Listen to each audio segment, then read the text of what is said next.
From KSAT 12, Good Morning San Antonio starts right now. Well, the government shutdown continues and the impact is already being felt. What the U.S. Treasury Secretary is saying about the impact it has to the U.S. economy. And locally, Meals on Wheels is suspending services for more than 300 Bexar County residents. What the CEO of the nonprofit is saying about the nonprofit's future. And a major new development in connection to a San Antonio woman who was found dead at a local park in 2024. A man is now behind bars on a capital murder charge. How the Bexar County Sheriff's Department tracked him down. And thank you for tracking us down here on this Thursday, October 16th. This is GMSA at 9. Stephanie's on assignment this morning. Before we get to the weather, we want to let you know about a recall that could impact your lunch or your dinner plans, or maybe you have rice for breakfast. Ben's Original is recalling certain rice products because they could contain small stones, of all things. The products include long grain white, whole grain brown, and long grain and wild ready rice. The products were sold at the H-E-B locations, Target, Amazon, and other retailers from August to September of this year. The good news is no injuries have been reported. The FDA says small stones could damage your digestive system if swallowed. So when you get a chance, check your pantries and obviously throw out the rice if that is in your pantry. So there you have it. You have been warned. Be careful out there. All right, let's go outside. And take a look at live cam here on this. I was going to try to see if Shelby could say, what was it, wild rice five times? I do have wild rice in my cabinet, but I don't have Ben's. I take the wild rice up from Minnesota when I go visit my partner and my extended family, and I bring it back because there's something about the good old-fashioned Minnesota wild rice that's just absolutely beautiful. Maybe is it the cold air they get up there? Maybe. Okay. But sadly, we're not expecting any of that Minnesota cold air in San Antonio. I know a lot of people want to see at least some sort of cooler temperatures, and we are waking up still a little cooler. 58 degrees in Kerrville, 69 in San Antonio right now, 70 degrees in Del Rio. And throughout the next few hours, we are expecting our temperatures to continue to be on the warmer side, already in the mid to upper 80s. For your evening, expect 89 degrees to be the peak temperature today. Now, the only difference between today's forecast and over the next few days is we're seeing a little bit more of that moisture. Today, we're still sitting in the 80s for some of us, but take a look at the precipitation outlook. We are tracking a very small chance of rain this weekend, but even then, as we go throughout the next 6 to 10 days, most of the country is going to be fairly average for the precipitation outlook, but there's a chance for more rain to impact areas of Texas. Whether it hits San Antonio or not, I'll have the latest details of that, plus the drought monitors, and I'll break down what you need to know coming up in just a bit.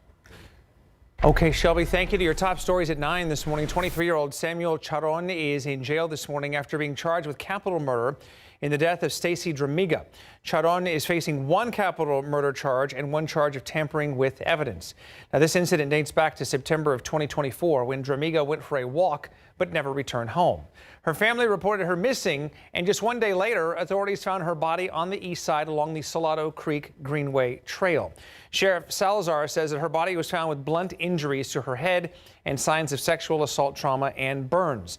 They were able to catch the suspect through DNA testing deputies had obtained after he was booked into jail on another charge. While the sheriff believes Charon acted alone, he still encourages anybody with information about what happened back on September 22nd of 2024 to call the Bexar County Sheriff's Office tip line at 210-335-6000. All right, it's about to be 4 years in December since Lena Keel disappeared from the playground of her apartment complex back in December of 2021. And the San Antonio community has not forgotten the face of the missing little girl.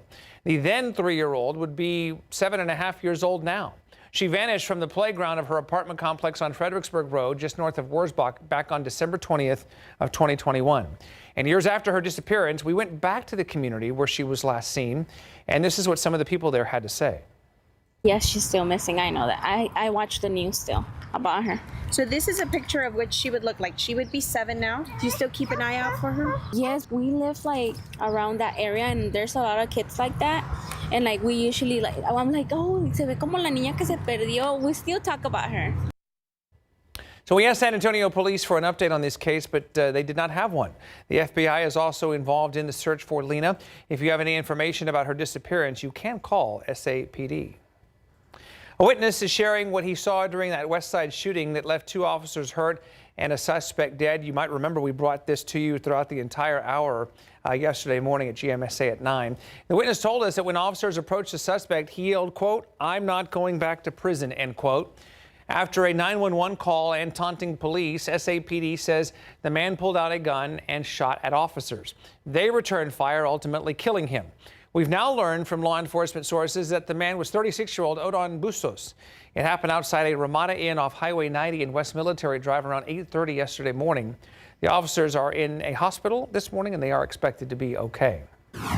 The San Antonio Police Officers Association is reacting to this shooting and they are not happy. The group's president, Danny Diaz, pointed out that 20 San Antonio officers have been shot in just the past 3 years. It's very frustrating and disheartening. I'm tired of going to hospitals. I'm tired of seeing officers that are out there doing their job to help the community. Morale is at an all-time low. Frustration throughout the justice system. Diaz says that something needs to change to stop this trend of officer shootings. Testimony continues today in the trial of 3 former San Antonio police officers who shot and killed a woman experiencing a mental health crisis. For the 3rd day in a row, the first officer on the scene that night that Melissa Perez was killed took the stand. Now, to be clear, he is not on trial. The jury saw body camera footage from that night. At one point, the defense played video that showed an officer trying to climb through Perez's window before she came at him with a hammer. The defense asked Officer Jesus Rojas whether Perez would have been killed had he arrested her sooner. If you had handcuffed her and did what you were supposed to do, you would agree with me, what we've seen on these videos never would have happened, right? Like I said, never got to that point. And you would agree. The 3 officers on trial are Alfred Flores, Eleazar Alejandro, and Nathaniel Villalobos. The big question in this case is, did they violate protocol in shooting Perez? You can watch our live stream of this trial on all of our streaming platforms, including KSAT Plus. This morning, Bexar County has finally cleared the backlog of voter registration applications. The county processed 72,000 applications it received by October 6th. Elections Administrator Michelle Carew hired extra help, which worked extra hours to get all this done. Now, you can check your registration status anytime. Just go to texas.gov. As a reminder, early voting for the upcoming election starts this coming Monday, the 20th. A new poll from UT San Antonio's Center for Public Opinion Research suggests a proposal to help fund a new Spurs arena downtown could be in some trouble. So here's a look at what pollsters found out about which way voters are leaning right now. Prop B is the most talked about one because that directly affects funding for the arena. The poll shows 46% are not in favor of using the county venue tax to help pay for a new arena. That's up 2% from a poll back in April. 40% said they would vote to approve funding, and 14% are undecided right now. Now, this is state tourism and visitor dollars to build the arena and cannot be used for public safety or other things like fixing roads or housing. Prop A would pay for upgrades to the Frostbank Center and Freeman Coliseum grounds and expand the rodeo.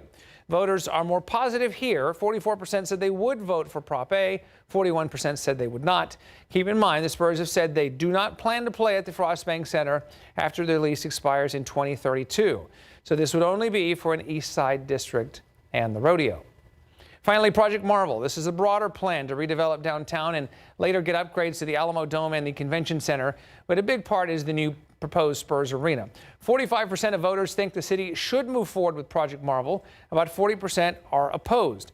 A sports economics expert told KSAT the Spurs arena deal is literally a coin toss right now. In case you missed it, we aired a special takeover earlier this week focused on a new Spurs arena, and it goes over who would pay for it, the arguments for and against the plan, and what's happened in other cities when pro teams want new homes. You can watch the special on demand on KSAT.com and the free KSAT Plus app. All right, so here are some important voting dates on your screen. Early voting again starts next Monday, the 20th, and ends on Halloween, the 31st. November 4th, a Tuesday, is Election Day. We've got everything you need to know about this year's election. Just go to ksat.com/vote. All right, here's today's 9 at 9. The U.S. Treasury Secretary says the federal government shutdown is already slowing the U.S. economy, costing about $15 billion every week. Lawmakers still cannot agree on a deal to reopen the government. The Federal Reserve Chair warns the longer it drags on, the harder it will be for the Fed to track inflation.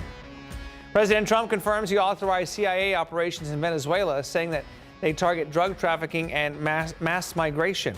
The administration is also weighing possible land-based strikes, expanding on earlier naval actions against suspected drug boats in the Caribbean.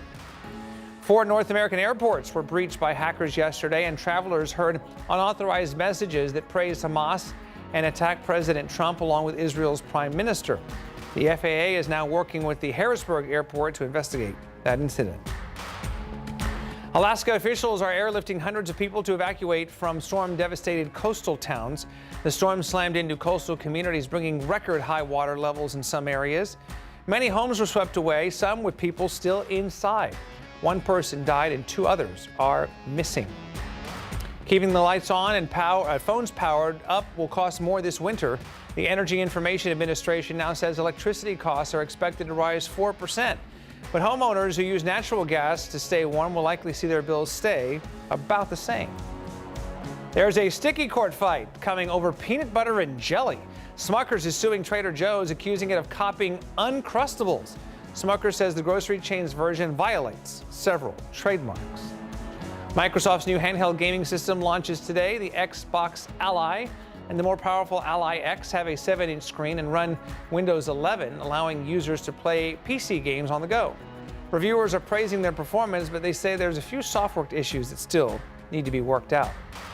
And Apple's new Pro products have been announced. The new MacBook Pro, iPad Pro, and Vision Pro headset are all powered by Apple's updated M5 chip that Apple says has 4 times the computing power of its previous version. Those products will go on sale next week. Well, buckle up, cowboy. Ford is introducing the Truckle to mark the 50th anniversary of its F-150 pickup, and you see it right there. It's a Western-style seat belt, or I should say it's a Western-style belt buckle made of German silver and jeweler's bronze. The front features the front of the classic F-150, including a blue Ford logo on the front license plate. And the back of the Truckle has a place to hold an F-150 owner's key fob. It'll be on sale online for $200 each and includes a black or a brown belt. So there you have it. Okay, 9:10 right now. It is 69 degrees outside, still ahead on GMSA at 9. Students at New Braunfels ISD, a lot of them do not have access to check out books from their libraries right now. Why the district has made that decision and what parents are saying about it. And the nonprofit Meals on Wheels is suspending services for hundreds of Bexar County residents. What their CEO is saying about those impacted and the future of that nonprofit. We're back on GMSA at 9 now. Come November 3rd, nearly 400 people in Bexar County will no longer receive a meal from Meals on Wheels. The nonprofit says that's because of a decrease in funding. Our Pashada Pope spoke with the nonprofit CEO, who says the agency is now working to connect the clients with resources to keep them fed.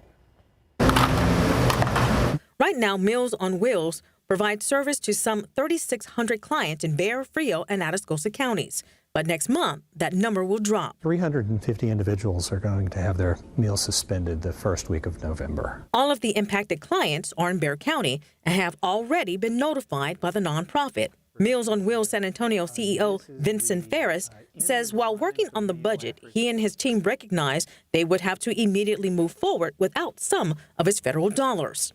We were beginning this October, we would see a significant decrease in our monies coming in, and it could be anywhere from $70,000 to $100,000 a month. So that's why the decision was made to pull back on services at this time. But we've never ever had to suspend services that people were already receiving meals. But this is a very serious time, and one that has a lot of uncertainties with it. And part of the uncertainty of funding is a residual effect of the government shutdown. The government shutdown is impacting this because the federal budget has not been passed. Congress has not passed any of the 12 funding bills yet to fund the federal government for this coming year.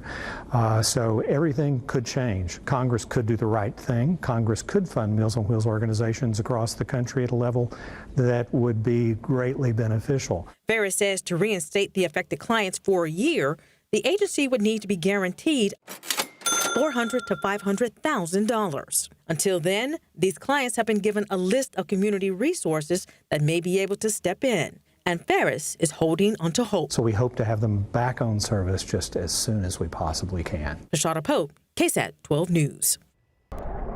Getting hungry over here. I know, and I think I saw like turkey and dressing, those kinds of things which kind of trigger winter and cooler, thoughts for me. Just around the corner. We know that's not necessarily going to happen right away, but you do have the trusty handy iPad out. I have the iPad. I tried to use it on our GMSA stream, and something about here to the newsroom just doesn't work. So it's Thursday, so the drought monitor's in, and Ernie, I want you to brace yourself. All right, this is the first time I'm seeing this. So this is the drought monitor that we saw last week. We still are seeing that exceptional drought for most of us in Medina County, but I'm going to go little bit by little bit. So I'm going to show you county by county what you can expect. So as I take the little slider, just to Bexar County, we can already start to see that extreme drought continue to build all the way closer to Houston.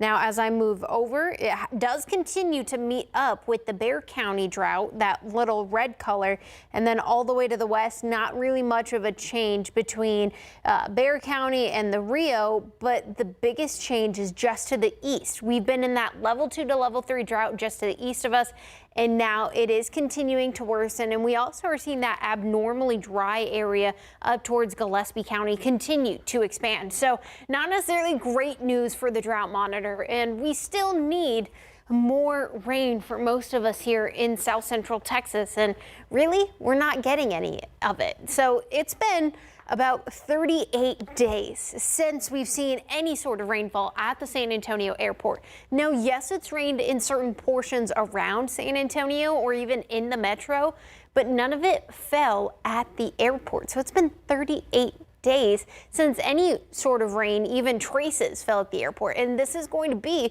one of the drier Octobers we've seen, and we're only 16 days in. The driest was about 1952, where we just saw a few traces of rainfall totals, if that. So far, we've had 0 the entire month.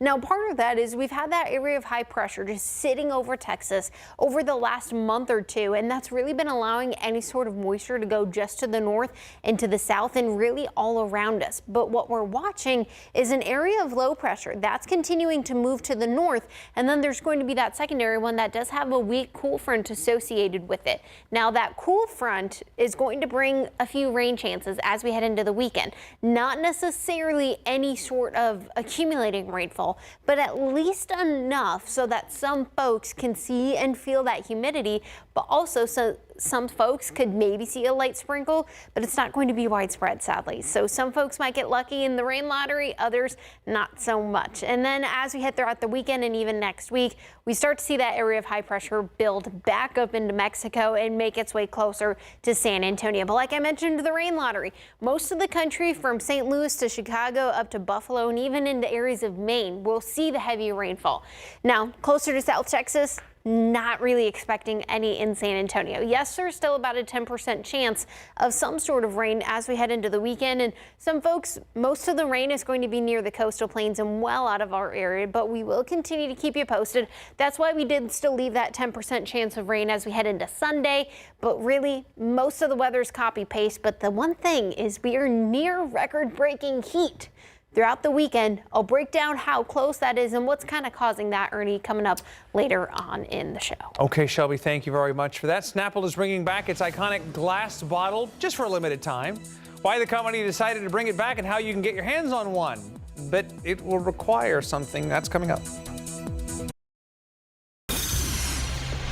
Right, after nearly a decade, Snapple is bringing back an iconic look to store coolers, but you're going to have to travel to New York to get it.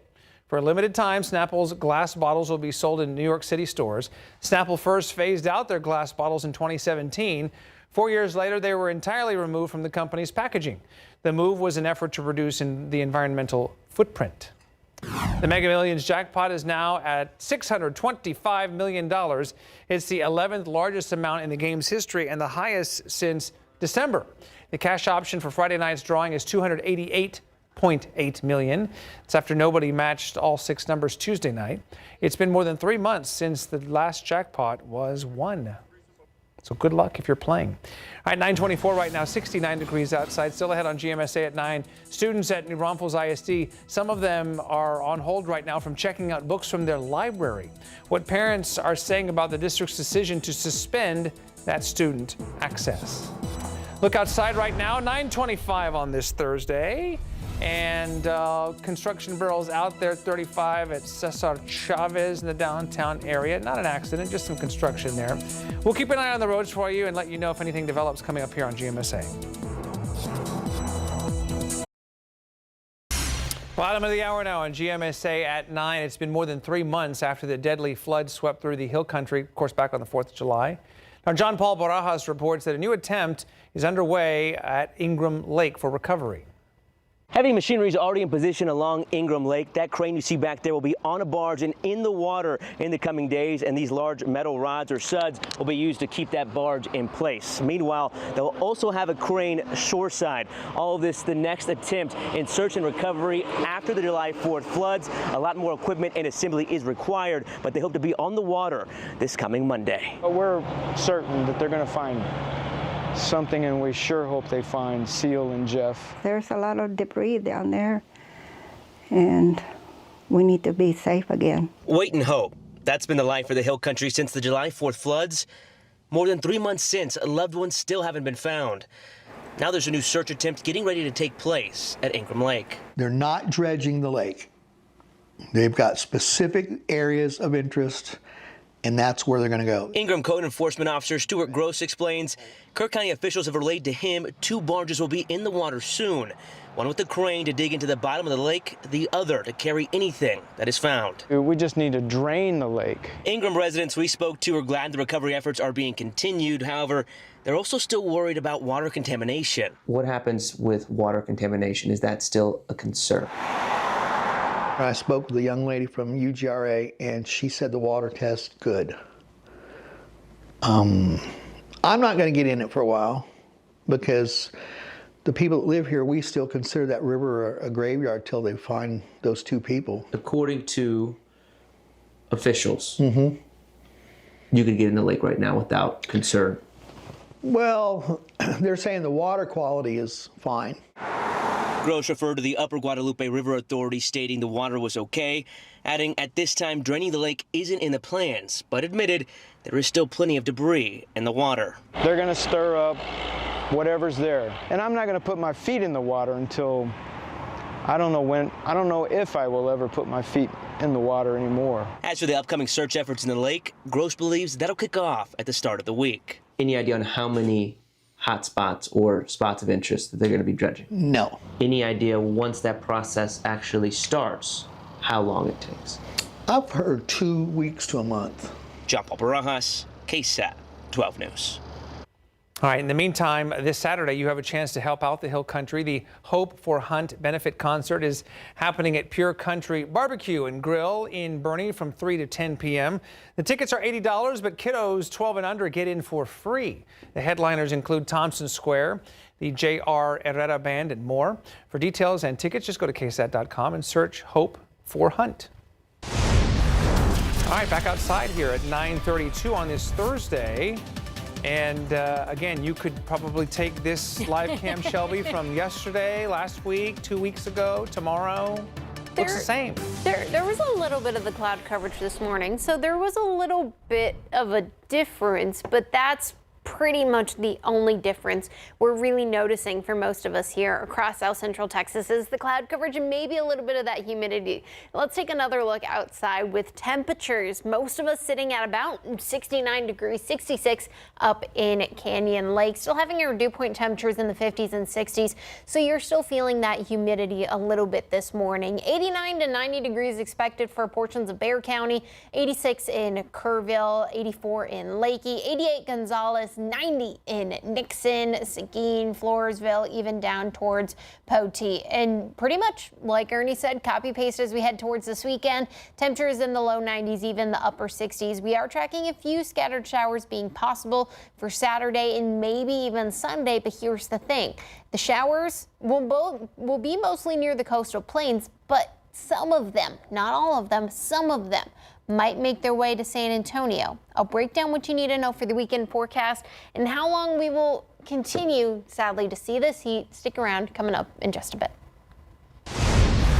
Okay, back outside to show you some of the traffic out there in case you are getting ready to take off, or maybe you're in the downtown area, 35 at Alamo.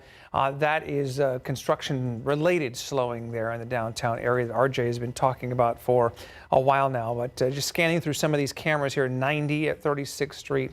I don't see any reports of any major accidents. There's 410 at Broadway, so people are moving along there pretty nicely. Of course, we'll continue to keep an eye on things for you.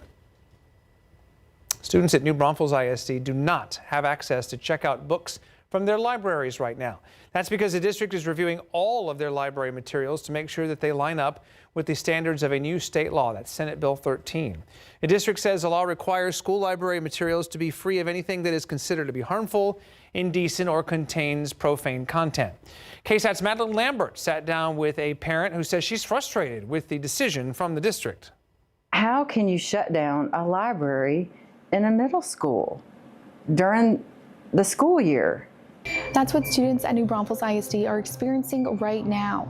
The Board of Trustees voted on Monday to suspend student access to the libraries for secondary schools. The district says it's going to review their current books and resources to make sure they are compliant with Senate Bill 13. They are looking to make sure their library materials are free of any content that may be indecent, harmful, or profane. In short, the law defines those terms as material that's sexually inappropriate for minors or patently offensive. Amy Payne is a New Braunfels ISD parent who is worried about how the new law is censoring books students should have a choice to read. If a child goes into a library, they have the option to look at books, hold books, open them up, look at them, and choose, do they want that book or do they not? That's part of learning critical thinking. The district currently has more than 195,000 books and resources, and they're going to close their libraries to review all of them. They didn't say how long that may take. Senator Angela Paxton, who wrote SB 13, has repeatedly said this bill is to protect students from sexually explicit material. No child should pick up a book in their school library of all places and see sexually explicit, harmful material within its pages. Their young brains cannot unsee what they have seen.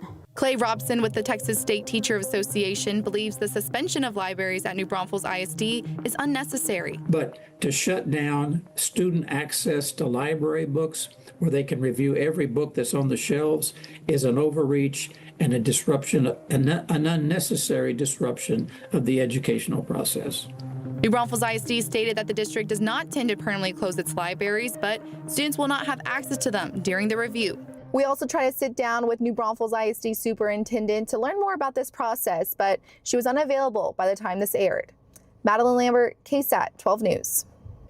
All right, Madeline, thank you. This morning, a lawsuit that began in Castle Hills and reached the U.S. Supreme Court is over.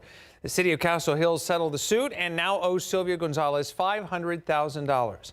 Gonzalez was arrested back in 2019 and charged with tampering with government records after grabbing a citizen's petition signed by neighbors who wanted the city manager removed.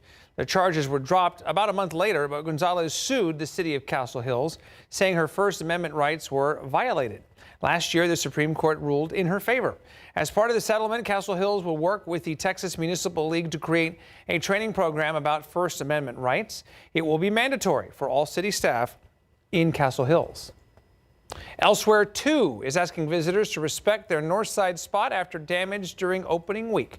The team says they've seen lights torn apart, rocks thrown, and even items thrown from their huge 53-foot Ferris wheel. They released a statement on Instagram saying that parents are fully responsible for watching their children, and anyone damaging property or ruining the experience for others may be asked to leave. The team says they put their hearts into this place and want everyone to help keep the magic alive.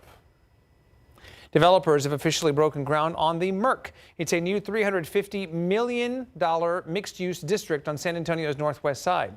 This walkable community along UTSA Boulevard and Loop 1604 will feature over 200,000 square feet of shops and dining, more than 1,600 apartments, and plenty of outdoor space. The first phase is set to open in the summer of 2026, including a unique 9-hole park golf course for all skill levels. The Merc promises to be more than just a shopping center, but a place to play, live, and connect with the community. All right, Daniel Lubitsky, the founder of Kind Snacks, Shark Tank investor and billionaire entrepreneur, headlined this year's keynote speech at the 10th annual San Antonio Startup Week. The Lee High School and Trinity University grad moved to San Antonio after being born and raised in Mexico City. In his fireside chat with the startup community, he spoke about the power of compassion in business, having focused on social and economic inequality throughout his career. He spoke with our Devin Karp for an exclusive sit-down interview to talk about San Antonio's economic future and what he says the city has to offer the rest of the startup world. I think one of the best things about San Antonio is that it's so kind and forgiving, because when you're an entrepreneur, you're going to fail. And you need to be comfortable making mistakes and dusting it off, learning from mistakes, and then getting things done. And so the environment, the culture of San Antonio encourages everybody to be themselves, to try things out. And I think that it's a very conducive environment for entrepreneurs. For the full interview, you can go to KSAT.com and watch it there. At 9:39 right now, 69 degrees outside, and you are watching GMSA at 9. The NTSB has released its final report on the deadly implosion of that Titan submersible, what it's revealing about Ocean Gate's engineering. That's coming up. 9:43 now, so the NTSB says the deadly implosion of the Titan submersible was caused by Ocean Gate's inadequate engineering process. The final report released yesterday, and all 5 people were killed when that submersible imploded during a voyage to the Titanic wreckage. The report stated the vessel sustained damage during 2 previous dives, and it continued to deteriorate until the fateful last dive. The report also said OceanGate failed to adequately test the Titan, so it did not know its actual strength and durability. One of Earth's most elusive animals captured an Erie award-winning photograph. It's just one of the impressive images from the Wildlife Photographer of the Year Awards. CNN's Patrick Cornell shows us the best of the best in, take a look at this. Get a gander at this haunting image of a brown hyena standing in front of an abandoned building in a former diamond mining town in Namibia. The prize-winning pic beat out more than 60,000 entries to claim the 2025 Wildlife Photographer of the Year award. The annual contest celebrates the world's best nature photography and wildlife photojournalism. Brown hyenas are so rare, organizers say it took the South African photographer a full decade to capture one on camera. The eerie photo shows how wildlife is reclaiming a ghost town after being abandoned by people.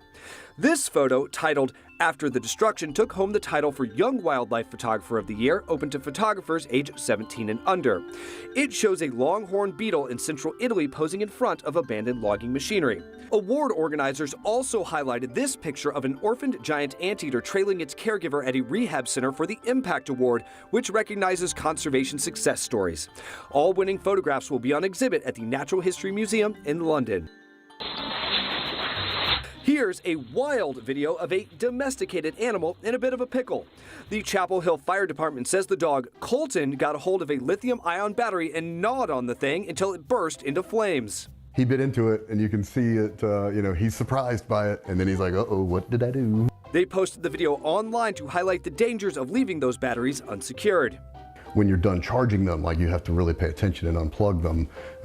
You have to make sure you store them, where they can't get broken or cracked or chewed on by a dog. Other than a bit of a scare, Colton is perfectly okay. The house only suffered some smoke damage and a burned rug. For Take a Look at This, I'm Patrick Cornell. He's happy as can be with his I was just living his best life. We'll let that be a cautionary tale there, because that could have been a lot worse than it turned out to be. I know, and I'm really grateful. Always a reminder to check your smoke detectors. Mine always go off, even if someone cooks bacon overcooked. Well, that's a good point, because the time change is coming soon. I know a lot of times experts will say that's twice a year. That's a good time. I guess there's a 9-volt battery back there or whatever, that change the battery or inspect it. And speaking of time change, that's normally when we should see some fall temperatures.